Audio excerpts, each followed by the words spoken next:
Comente aqui se você concorda com a fala de Flávio Bolsonaro. Quero ouvir também a opinião do Frederico Juncker. Pois é, Mari. Infelizmente você vê a CCJ aprovando a nomeação do Procurador-Geral da República, sua recondução ao cargo, e considerando justamente esse histórico lamentável dele à frente da instituição. Ele que, historicamente, tem uma ligação com o ministro Gilmar Mendes, foram sócios no IDP, instituto que hoje, inclusive, é faculdade em Brasília, escreveram livros juntos, curso de Direito Constitucional, e na Procuradoria-Geral da República, longe de zelar justamente pela autonomia do órgão, que tem uma missão fundamental no Brasil de assegurar e promover a defesa dos direitos fundamentais, ele tem agido, Paulo Gonet, a reboque sempre, seja do Gilmar Mendes, do ministro Alexandre de Moraes, seja do PT.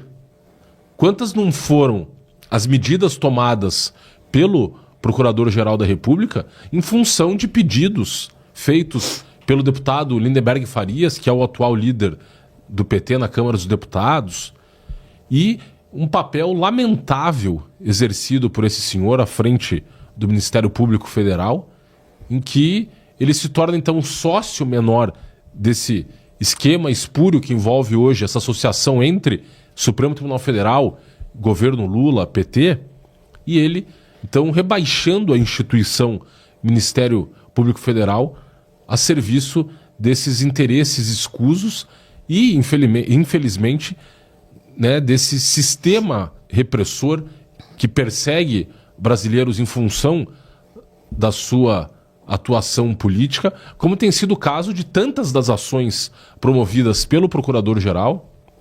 O caso mais recente do próprio Eduardo Talhaferro, quando ele promove a denúncia acusando o Talhaferro de suposta violação de sigilo funcional, a questão do processo envolvendo Eduardo Bolsonaro e Paulo Figueiredo, em que são acusados de suposta coação no curso do processo, envolvendo justamente as sanções aplicadas pelo governo americano contra as autoridades públicas brasileiras, dentre o próprio processo da suposta trama golpista, em que o Procurador-Geral investiu nessa retórica fantasiosa da suposta trama golpista, justamente agindo, amando, seja do Gilmar Mendes, do Alexandre de Moraes e do próprio Lula.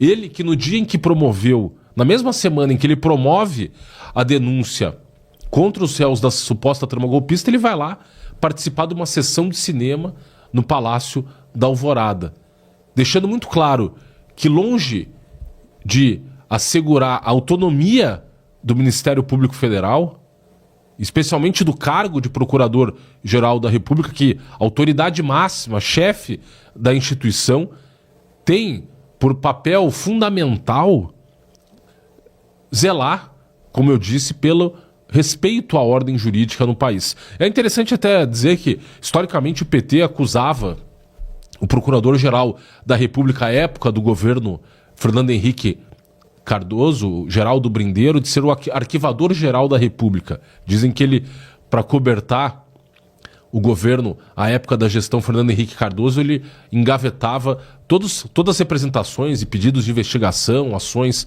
que pudessem ser tomadas contra o governo. Nesse caso agora, o Paulo Gonet, você vê claramente que ele se transformou aí no denunciador-geral da República e sempre agindo, né, amando dentro desse acordo espúrio desses atores políticos e sem qualquer pudor de esconder que ele está, sim, atuando politicamente, considerando, inclusive, essas ligações históricas, né, entre ele, Gilmar Mendes, e, nesse caso, imaginem, repito aqui, na mesma semana em que ele denunciou os réus da suposta trama golpista, dentre eles o ex-presidente Jair Bolsonaro, que é o maior adversário político do Lula, ele vai lá participar de uma sessãozinha de cinema no Palácio da Alvorada. Então, é lamentável que ele esteja hoje à frente da instituição Ministério Público Federal e, de fato, me parece que os integrantes do Ministério Público devem lamentar que estejam tão mal representados e o papel, né, absolutamente né, que não condiz com a altura do cargo que ele tem exercido à frente dessa instituição, Mari. Perfeito. Fred, tem bastante gente comentando aqui. O Flaveron, inclusive, selecionou alguns desses comentários. A Cláudia da Silva Leite comentou: Paragonê tanto faz o que estão falando. Vai ganhar 2 anos de salário para ser pau-mandado do STF. E aí ela questionou: quero entender, cadê os 34 senadores que não votaram? Se foram 17-10 a favor do Gonê. É que esses são os 27 que compõem ali a Comissão de Constituição e Justiça. Eles passa pela CCJ antes de ir a plenário. E aí o Gilberto Bastos disse: Flávio lavou a alma, pena que o Gonê e seus comparsas não têm caráter. Lucas Saba, Flávio lavou a alma aí de boa parte dos brasileiros? É o único momento que dá ali minimamente para ter um contraponto, né? Porque eles ficam no alto de seus pedestais, eu não falo só de Paulo Gonê, procurador-geral da República, mas os ministros do STF quando são conduzidos ao cargo. No caso de Gonê ainda tem que passar por isso 2 vezes. Agora, Mari, ele passou na CCJ, deve passar no Senado, no quórum de todo o plenário, como você bem mesmo explicou, mas passou na CCJ com uma votação bem inferior à primeira. Ou seja, alguns arrependidos ali, né? Outros seguem com o governo paga bilhões com B de bola em emendas, aí não tem como segurar mesmo, né? Mas veja, tô com o Fred nessa. Nós temos o Paulo Gonê, sócio de Gilmar Mendes no escritório. Se isso não é conflito de interesse, o chefe do Ministério Público é sócio de um juiz num ministério, né? Porque muitas das vezes a gente fala, o ministro do STF, sim, mas na prática, tirando todos os eufemismos, liturgias e nomenclaturas do cargo, o ministro do STF é um juiz, ponto, da mais alta corte, mas é um juiz na sua essência.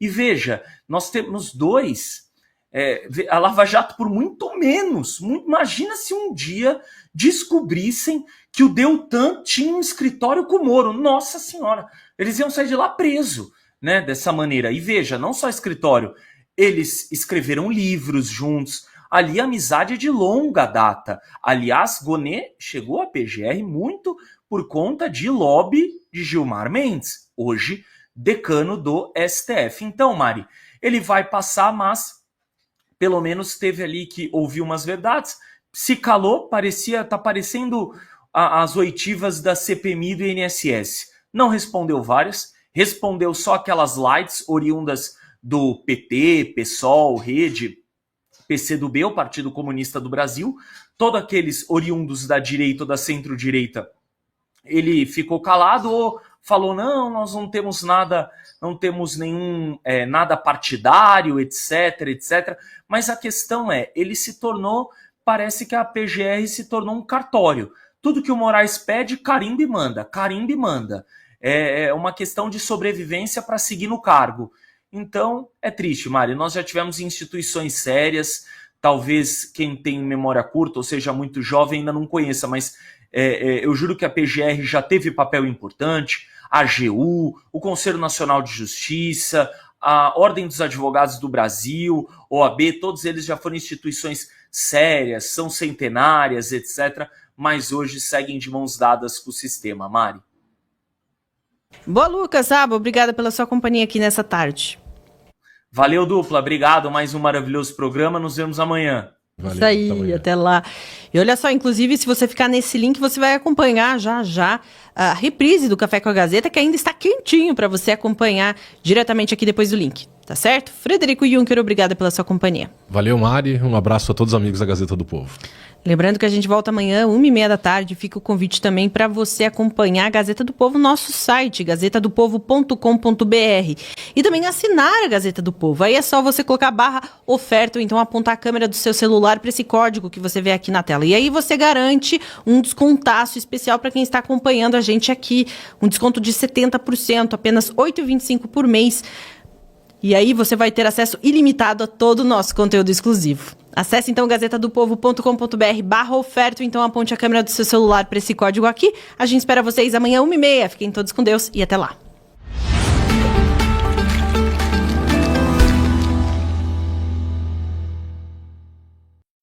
Olá, muito bom dia para você ligado no Café com a Gazeta do Povo, seu programa diário de segunda a sexta-feira das 7 às 10 horas da manhã, com muita informação e análise. Já quero pedir a gentileza de você deixar o seu like, compartilhar esse vídeo com o maior número de pessoas possíveis e vão mandando seus comentários que agora a gente mostra aqui em tempo real na própria tela aqui, então não se esqueçam de colocar de onde vocês estão falando, de qual município, de qual estado. Algumas pessoas assistem o Café de algumas partes do mundo, além do Brasil, audiência internacional. Já mandando um abraço para o Walter Luiz, para o André de Bossan, o Sérgio tá por aqui, a Letícia, a Maria, a Clara, todo mundo aqui ligadinho no café.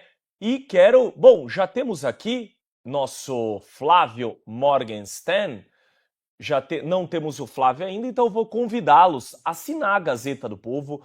Nós estamos com uma super promoção, é a Black da Gazeta, 70% off, jornalismo sem militância. Lembrando que a Gazeta do Povo depende 100% de seus assinantes. Afinal, nós não temos um centavo de dinheiro público. Aqui, nada disso de Lei Rouanet. Então vai lá, nos ajude e assine a Gazeta do Povo, R$ 8,25 por mês, nos primeiros 12 meses. gazetadopovo.com.br/oferta. Nós temos aqui, ó, dá uma olhada, o QR Code. Ó, só apontar a câmera do seu celular para esse QR Code que você será direcionado ao link da nossa promoção.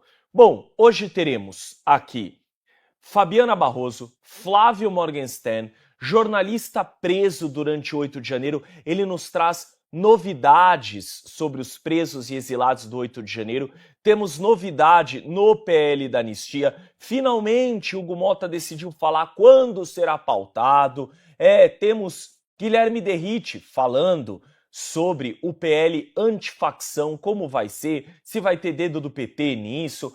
Temos protesto na COP30, tudo isso aqui para vocês. Vamos juntos até às 10 horas e não se esqueçam, vocês nos ajudam a construir o programa. Então tem uma denúncia, uma sugestão, nos envie, vai lá, café@gazetadopovo.com.br. Manda no nosso e-mail uma sugestão, uma crítica, um elogio, o que vocês quiserem, uma denúncia da sua cidade, alguma questão do 8 de janeiro, do roubo do INSS aos aposentados e pensionistas. E o nosso primeiro assunto de hoje, que aliás deveria ter sido manchete em muitos dos lugares, por isso a importância de você assinar a Gazeta, e muitas dessas pautas, poucos jornais como a Gazeta mostram, é que uma pesquisa revelou que Lula perderia em todos os cenários no segundo turno. Nós temos a pesquisa, antes de eu passar para as meninas lá em Curitiba, eu já tenho até os cenários e passo direto para elas comentarem. Vamos aqui, então, a pesquisa colocou 4 cenários, nos 4 possíveis substitutos de Jair Bolsonaro, que por enquanto encontra-se em prisão domiciliar e segue com o processo de inelegibilidade. Então vamos lá. Primeiro cenário, Lula versus Tarcísio, segundo turno. Olha lá, a folga de Tarcísio com 7 pontos percentuais. Tarcísio, republicanos, 46,5%, Lula, 39,5%, não sabe, não respondeu o indeciso 3% e branco e nulo quase 11%. Lembrando que 2.000 eleitores foram ouvidos em todo o país. Quem assina a pesquisa é o Instituto Futura Inteligência. 2 pontos percentuais para mais ou para menos. Cenário 2, vamos lá. Temos, aliás, pulou para o 3, Caiado. Temos aqui Caiado quase 42%, Lula 39%, não sabe, não respondeu indeciso 3%, branco e nulo quase 16%. Ou seja, aqui a gente percebe que eles estão bem parelhos dentro de uma margem de erro, porque como eles estão separados por 3 pontos, basicamente, nós temos 2,2 para mais ou para menos, então eles estão basicamente empatados na margem de erro, mas ainda assim temos o Caiado um pouco à frente. Cenário 4, quem temos por aqui? Michele Bolsonaro. Aí ela já abre uma diferença semelhante à do governador de São Paulo. Olha lá, Michele, ex-primeira-dama, que é presidente do PL Mulher, quase 47%, Lula 40,5%, não sabe, ou está indeciso ou não respondeu 2,2%, e branco e nulo 11%. Lembrando que o nível de confiança é de 95% e o período da amostra é de 4 a 8 de novembro. Temos mais uma? Temos mais cenário. Olha lá, se Bolsonaro puder disputar a eleição, lidera também. Aí ele tem uma margem muito parecida com a de Michele e de Tarcísio, 46,6, ou seja, cerca ali de 6 pontos percentuais a mais que Lula, que ficaria ali em segundo. Não sabe ou não respondeu 2, branco e nulo quase 11. Temos mais outro cenário. Bom, lembrando que Instituto Futura Inteligência, amostra de 2.000. Lembrando que período de 4 a 8, e o que é importante a gente falar, tem se antecipado tanto as eleições do ano que vem, ainda temos 11 meses para a eleição. Tudo bem, menos de um ano, mas sequer começou o período pré-campanha, que já tem se feito muitas pesquisas.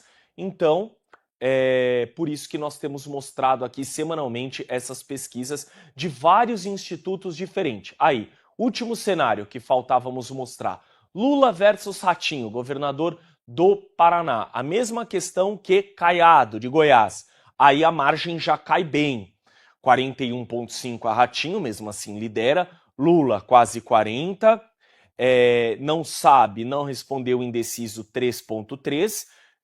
Branco, nulo 15. Lembrando que esse branco e nulo, via de regra, quando os candidatos conseguem reverter isso para si, normalmente muda. Então repara, o que dá para a gente chegar de conclusão nessa pesquisa? Primeiro, que falta muita água para passar debaixo dessa ponte, como eu falei, 11 meses. Segundo ponto, ninguém tem a força, aparentemente, que tem a família Bolsonaro. Então, tanto o ex-presidente quanto a primeira-dama. E entre os governadores, Tarcísio é o que melhor desponta, com uma vantagem ali de mais de 6 pontos, diferente de Ratinho e de Caiado. Bom, temos o Flávio aqui para darmos bom dia. Bom, então vou passar para a Carla, lá em Curitiba.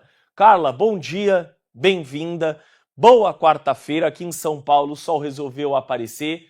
Não sei como é que está em Curitiba, normalmente é mais frio, mas também desejo uma boa quarta, Anne Dias. O que dizer de Curitiba, né? Para variar, frio e bem frio. O nosso maior problema aqui são as variações de temperatura e a saúde vai pro saco, né, gente? Vamos combinar. A gente começou agora com 10 graus. Eu saí da região metropolitana, tá mais frio, 9 graus lá, na região de Pinhais, ali 4 Barras. E aí a promessa é de que vai ter 27 graus de temperatura hoje. Quer dizer, é uma diferença gigantesca, né? Então, vamos aguardar essas mudanças no tempo aqui na nossa cidade. Bem, Anne, bom dia, pra gente começar muito bem. Tudo bem? Mãozinha quente, a minha tá gelada ainda. Anne, diante dessa pesquisa, a gente percebe que em todos os cenários o atual presidente perde, né? Aí, a minha pergunta é a seguinte: quando a gente vê nessa pesquisa, né, foram entrevistadas pessoas de diversas partes do país, mas centro-sul e sul do Brasil estão ali abraçados pela direita. A gente percebe muito isso, né?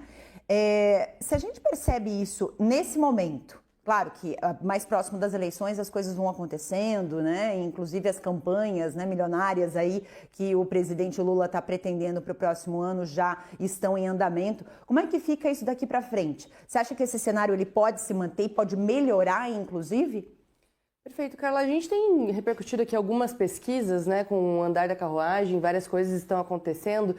Então a gente viu algumas alterações. Primeiro, é claro, né, a gente tem que sempre levar em consideração que as pesquisas erram. Então, é muito comum, como, por exemplo, a gente repercutiu o caso da Argentina, as pesquisas um pouquinho antes da última eleição, que aconteceu agora mês passado, mostravam uma derrota do Milei ou um empate técnico. E aí o Milei vence de uma maneira completamente diferente do que as pesquisas apontavam. Então, a gente sabe que no Brasil isso também acontece. Então tem que levar isso em consideração. Mas quando a gente observa o cenário, a gente viu que o Lula, ele ia perdendo também nas pesquisas, até com o avanço do Supremo, quando o Supremo estava tomando ali pautas muito importantes, como liberdade de expressão, como o próprio julgamento do Bolsonaro, que deu a impressão que as pessoas estavam vendo ali a perseguição política.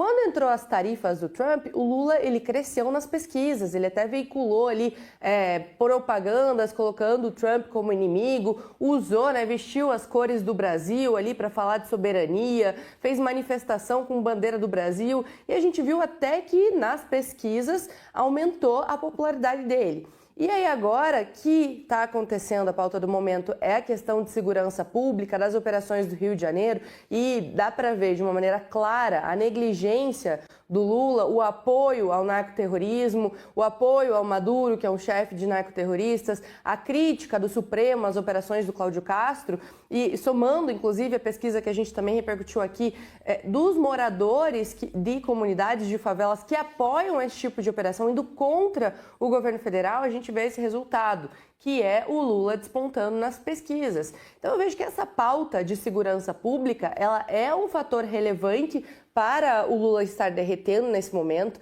Isso não é só um cenário no Brasil. A gente vai ter eleição no Chile nesse domingo e no Chile essa pauta de segurança pública também está fazendo com que a esquerda vá derretendo, né? A esquerda de Boric, que é o atual presidente, está demonstrando ali um enfraquecimento, principalmente por conta dessa pauta de segurança pública, que é comum, infelizmente, né, em toda a América Latina, porque é um problema, ainda mais quando se trata de narcoterrorismo em toda a América Latina. Então, Carla, eu atribuo que essa questão da segurança pública pode ter sido um fator para o enfraquecimento do Lula. Mas, por outro lado, a gente tem um ano de hoje até as eleições e a gente sabe que quando o Lula começou a derreter nas últimas pesquisas, ele soltou um monte de ações populistas e gás grátis e pé de meia e ele tem um orçamento, a máquina toda na mão e ele vai usar essa máquina para conseguir melhorar os seus índices em pesquisas e conseguir a sua reeleição. O que é muito preocupante, porque ter a máquina é algo muito positivo para alguém conseguir garantir a sua reeleição e ele vai usar tudo que tem para conseguir se manter. Então, é o momento, ainda que aponte ali a vitória tanto dos governadores quanto da Michelle, é o momento da gente trabalhar cada vez mais para mostrar para a população o problema que seria ter uma reeleição do Lula 4 ali, seria extremamente preocupante. Eu já quero aproveitar para agradecer quem está mandando mensagem para a gente. Inclusive, daqui a pouco tem enquete, mas eu já gostaria de perguntar para vocês, né?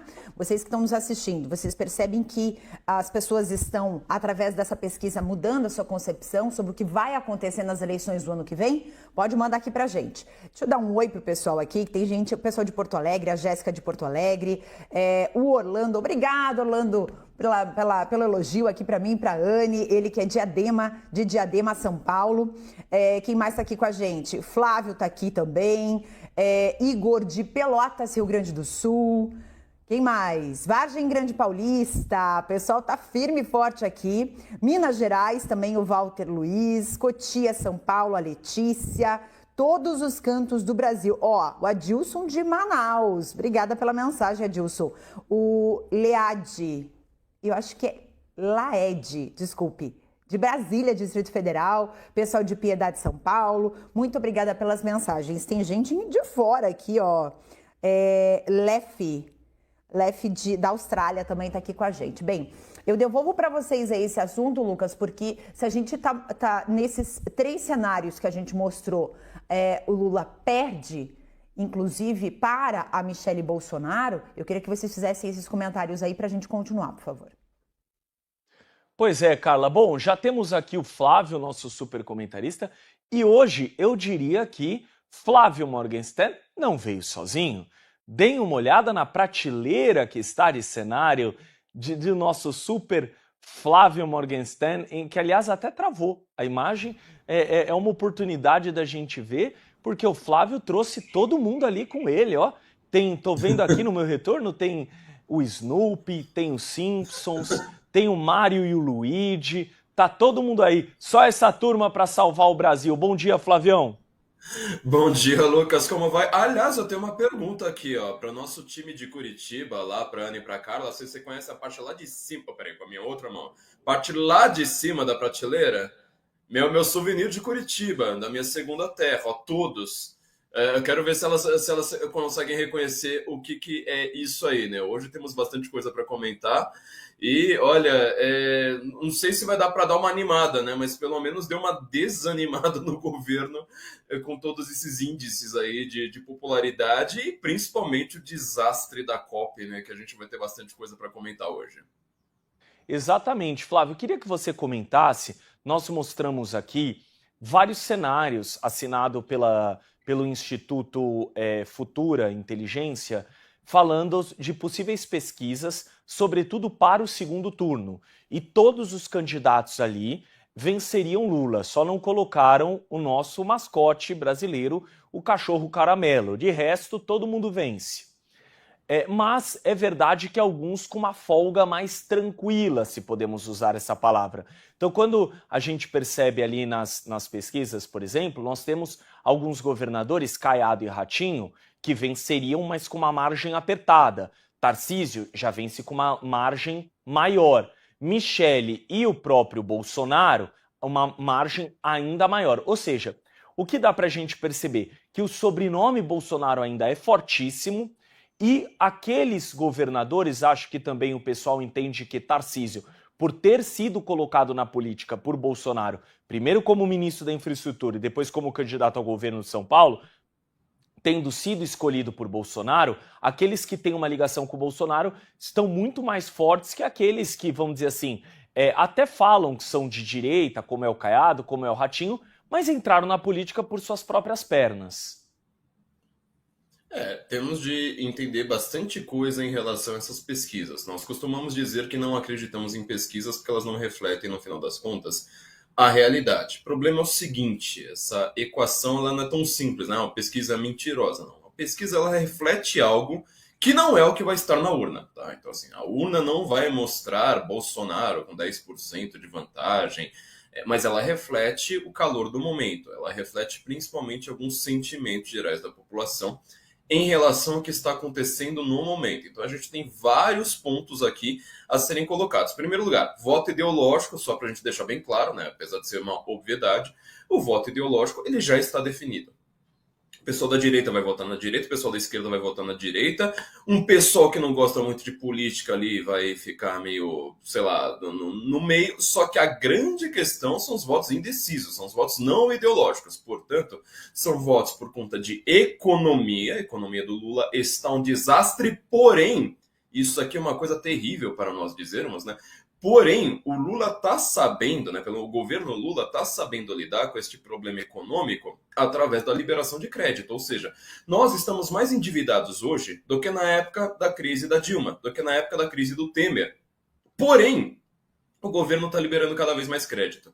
E todos esses novos setores que apareceram, né, as fintechs, etc., o que elas fazem? Liberam crédito barato para a população para você continuar se endividando. Então, quer dizer, a pessoa vai lá pagar agora prestações em 36 vezes ao invés de 12 e tem uma sensação de que ela está conseguindo cobrir os gastos. Não está. Ela está devendo mais. Mais do dinheiro dela vai ficar com os bancos, vai ficar no spread bancário. Porém, ela tem uma sensação de, olha só, né? Como agora eu não estou sendo despejado neste momento, então significa que a economia do Haddad está melhor. Não está. Está pior do que na época da Dilma. O Haddad está com a economia pior do que na época da Dilma. Segundo ponto, alguns eventos bem atuais, né? Isso é que se reflete nas pesquisas. Por exemplo, a questão da segurança pública.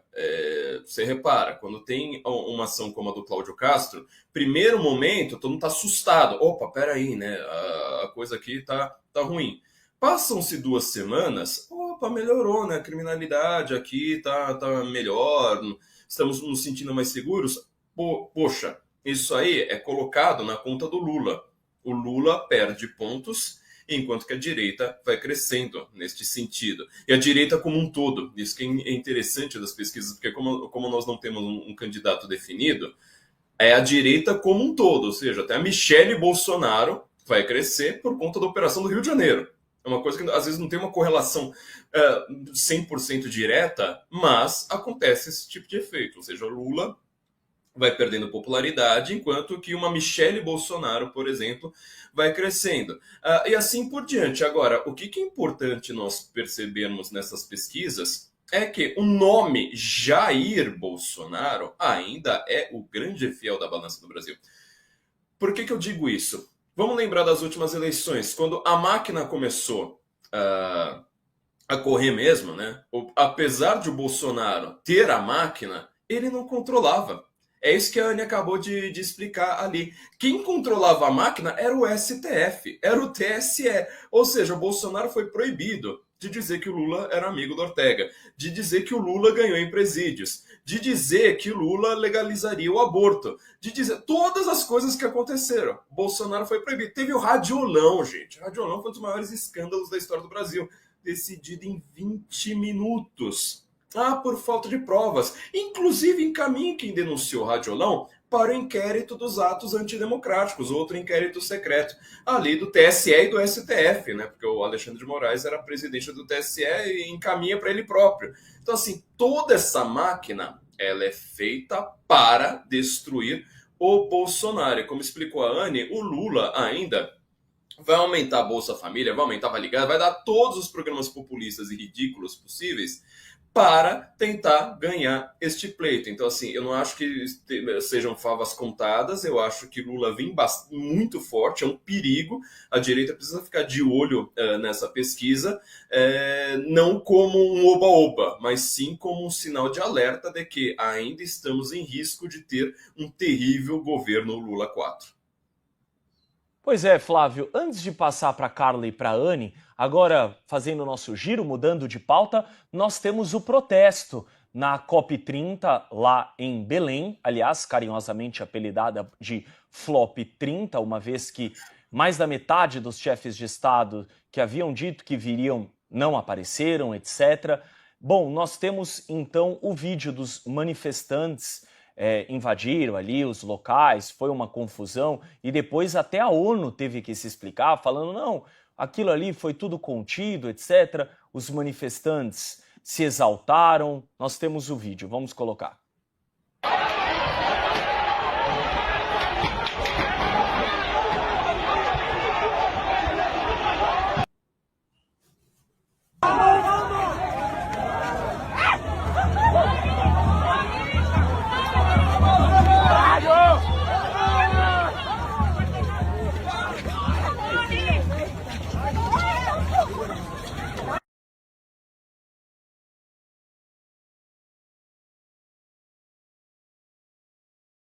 Semana antes da COP.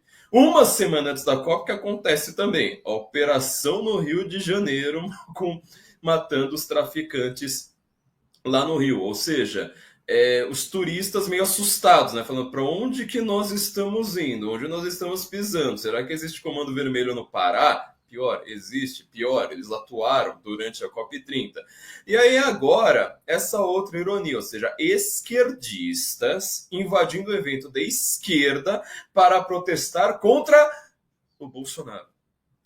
Eles invadem o evento de esquerda em 2025 para dizer é culpa do Bolsonaro.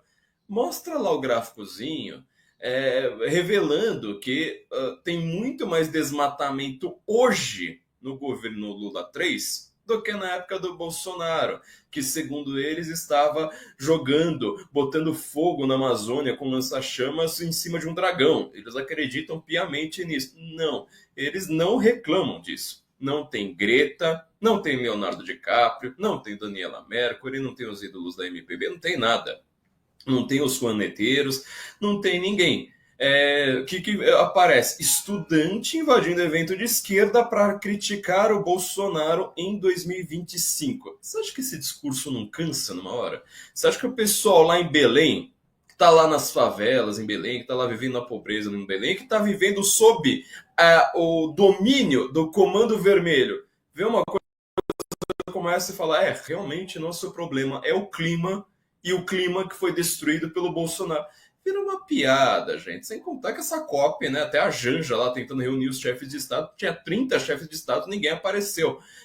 Acho que a chance, logo, logo, vai ser do Lula torrar bilhões, fazer um novo evento internacional e ninguém via. Ele vai ficar sozinho lá com a Janja, chupando o dedo.